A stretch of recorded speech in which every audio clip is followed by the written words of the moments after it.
Hello, everyone. My guest today is Bruce Worrell. He is an entrepreneurial leader and team motivator with the ability to proactively identify market opportunities and solve challenging business problems. He's currently doing this in his company, Intelosphere.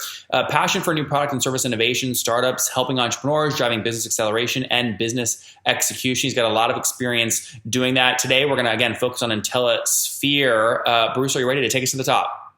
Absolutely. All right. Tell us what the company does and how you make money.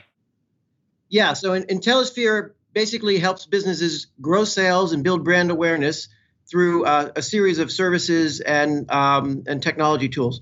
So Intelosphere, the platform itself, is in essence an all-in-one digital marketing system. It's a SaaS-based system. We make money we have a free service, and then we have paid versions of the service. So you start for free, and then you can go from there. So a SaaS-based service, very inexpensive, $49 a month, $99 a month, et cetera. We have a service that helps measure and keep track of brand awareness called affinity pages. So we keep track of brand awareness of all kinds of brands, national brands, local businesses, politicians, sports athletes, etc. We make money there because it's tied into our tool set. People can manage their affinity page if they're a business using our tools. So that's how we do that. And then we've learned that a number of businesses are interested in kind of us doing the work for them. So some people just don't have the bandwidth or the knowledge to use the tools. So we find a lot of doctors, lawyers, et cetera, other folks who want us to do marketing on their behalf. So we do full service marketing as well as self-service tools. Okay. And on the just SaaS side of things, what's the average customer pay per month, would you say? I would say we're because our baseline service is $49 to $99, so probably about $79 a month. Okay, it's a good average. And when was founding year? When did you launch? Well, we founded in 2015.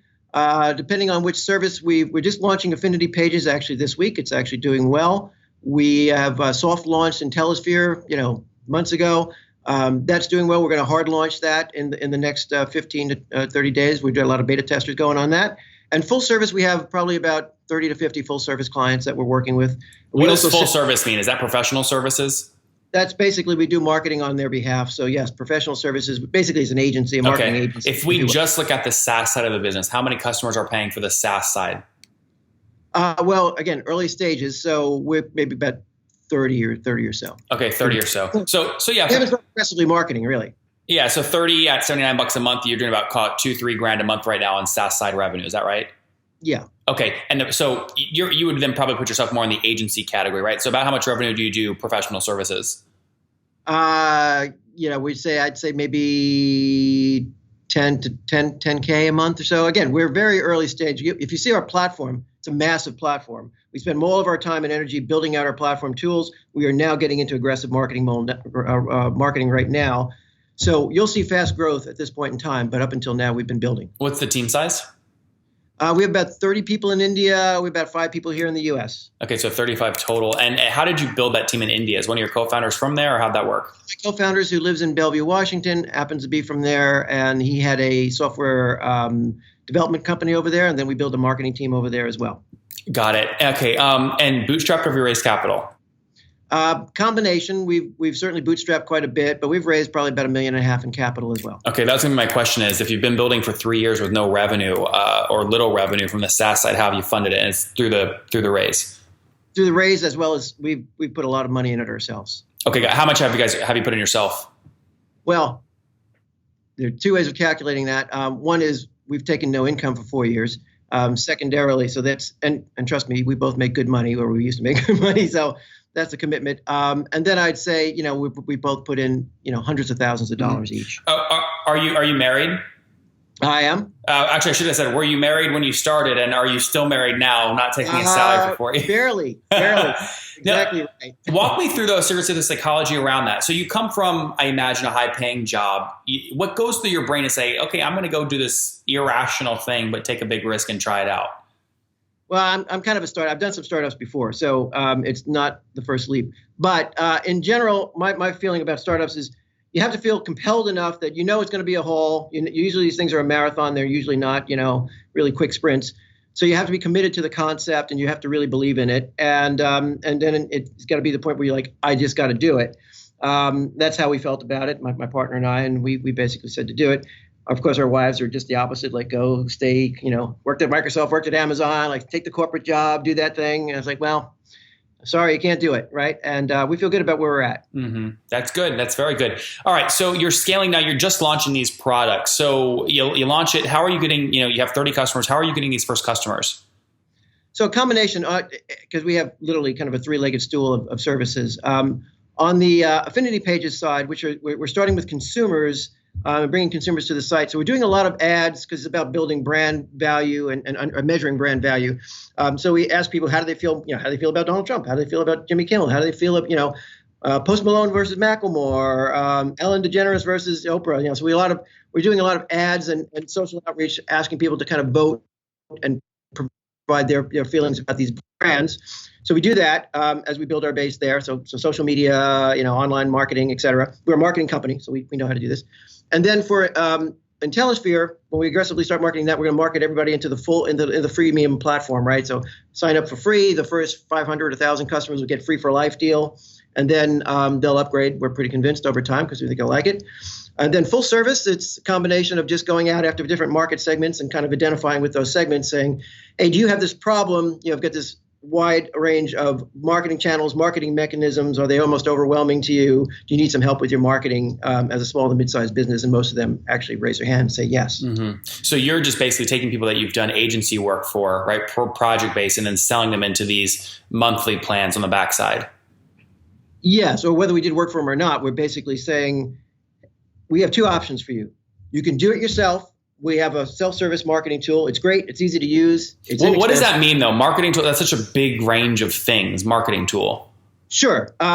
So I don't know if you or your listeners are familiar with like HubSpot or some of the main tools, right? So we basically built HubSpot for the rest of us, right? So it's easy to use. It's simple. It's affordable. It does social media marketing. It does bulk email. It does reputation monitoring, promotions, events, surveys, poll questions, newsletters, analytics, lead generation, all in one tool set, very inexpensive. Well, so why not just do one thing really well first and then expand? Why have you decided to build everything first, spend money on developers, and then try and go sign up customers? That's a really good question. The thinking, so everyone, basically what the market needs is they need an all-in-one tool set. It's very clear. You talk to customers. There are all kinds of point solutions in the marketplace today. People have social. They have SMS. They have email. They have SEO. And that's not what customers want. They want one tool set that helps them do it all. Really, marketing is an integrated process. So having a point solution is great, except for you got 10 other point solutions that client needs to purchase, buy, learn, in essence, pay for, et cetera. That's not what the market needs. We actually build what we believe the market needs. Interesting. Okay, very good. Yeah, I mean, but when I think about this kind of business, I go, the biggest risk is there are hundreds of other companies doing just one of these things. And how do you beat all of them when they can connect these other tools with things like APIs, Zapier, SnapLogic? It's very easy to do that these days. Yeah, you think so, but actually you got to pay for each one of them. You still have to learn, they're not interconnected. The data doesn't connect. It's sure you can have loose connections and pull together a bunch of stuff, or you can have a tight integration. Really, everyone's moving towards tight integrations, right? HubSpot's tight integration. You look at what Salesforce is doing. They're buying tools, they're putting things together. The whole market is going to move to an integrated marketing set. We believe that that's absolutely the case. Yeah, but do you agree that the reason those two examples are doing that now is because they're both publicly traded companies, but they started by doing one thing really well to drive scale and then started adding on? You've chosen to do something very different. We absolutely have. And we believe we've chosen to do the right thing because at the end of the day, we've talked to customers, and customers, every time we talk to customers, immediately they say, can you do this? Can you do that? Can you also do this? Wouldn't every customer say that, though? Well, that's true. But everyone would say, well, hey, take all my problems, do it all. Yeah. So we feel comfortable. We've got a great tool set that actually, it's interesting. I would agree with you if we didn't build it already, right? But I'm saying we already built it. We feel good about it. We actually believe we're exactly where we want to be. And so we've chosen for a variety of reasons, and some of it are historical because we started off as an enterprise play and kind of a different scenario, where we really wanted to go after the SMB play. And we had built some functionality that we felt was good for enterprises, but then we needed to add some additional things for the SMB marketplace, which caused us to build a little broader tool set, right? So, and then we just started listening to what our customers were saying, and we realized that some of these things were just better together, so to speak. All right, Bruce, let's wrap up here with the famous five. Number one, what's your favorite business book? Favorite business book? Yep. I only get one? Yep. Built to Last, maybe? Number two, is there a CEO you're following or studying right now? I guess the closest answer to have to that would be Elon Musk. Number 3, what's your favorite online tool for building your business? Telesphere. Besides your own. Okay, sorry.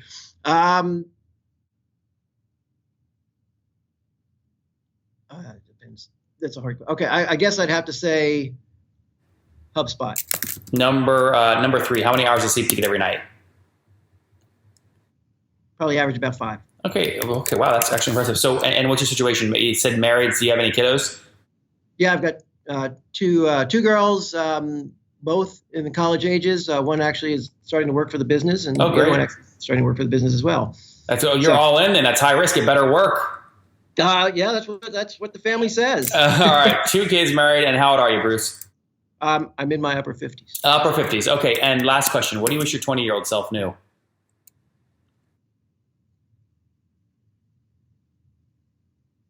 I would say that being confident in yourself and whatever you do is really key to success. Guys, there you have it. Be more confident. He's been through, had made lots of money, salaried positions, done the startup thing before. Said, I want to risk it again. And in 2015, basically quit his full-time job, said, I'm going to build this thing. It's all in one marketing platform, no salary for 4 years, just now launching a paid model. So far, I've sustained themselves via a $1.5 million raise, also doing about 10 grand per month in professional services work. Now about 30 clients paying $79 a month, so about $2,300 a month in revenue across their IntelliSphere program and other SaaS platforms they're just now launching. Their team of 35 based between India and Washington. Bruce, we're rooting for you. Good luck, and thanks for taking us to the top. All right, thanks a lot.